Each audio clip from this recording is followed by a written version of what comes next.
নিয়ে বিশ্বজুড়ে চলা উত্তেজনার মধ্যেই নিজের অবস্থান পরিষ্কার করে নতুন বার্তা দিয়েছেন মার্কিন প্রেসিডেন্ট ডোনাল্ড ট্রাম্প। বুধবার সুইজারল্যান্ডের দাভোসে ওয়ার্ল্ড ইকোনমিক ফোরামের বার্ষিক সভায় ডোনাল্ড ট্রাম্প ঘোষণা করেছেন যে ডেনমার্কের স্বায়ত্তশাসিত ভূখণ্ড গ্রিনল্যান্ডের মালিকানা পেতে তিনি আপাতত কোনো বল প্রয়োগ করবেন না। তবে ট্রাম্প স্পষ্ট করে বলেছেন যে এই বিশাল ভূখণ্ড এবং বরফের স্তূপ রক্ষা করার ক্ষমতা একমাত্র যুক্তরাষ্ট্রেরই আছে এবং জাতীয় ও আন্তর্জাতিক নিরাপত্তার স্বার্থে গ্রিনল্যান্ডের মালিকানা আমেরিকার হাতে থাকা এখন সময়ের দাবি।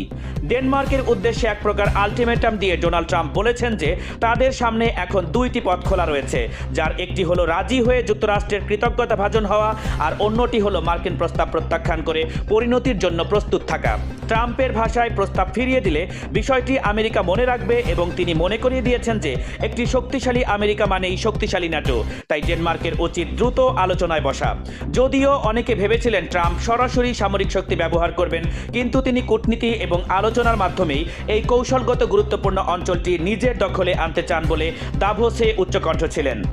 খনিজ সম্পদে পরিপূর্ণ গ্রিনল্যান্ড নিয়ে ট্রাম্পের এই মৃদু অথচ কঠোর সুর কি ডেনমার্ককে নতি স্বীকার করতে বাধ্য করবে, নাকি ইউরোপের সাথে আমেরিকার দূরত্ব আরও বাড়িয়ে দেবে, তা এখন দেখার বিষয়।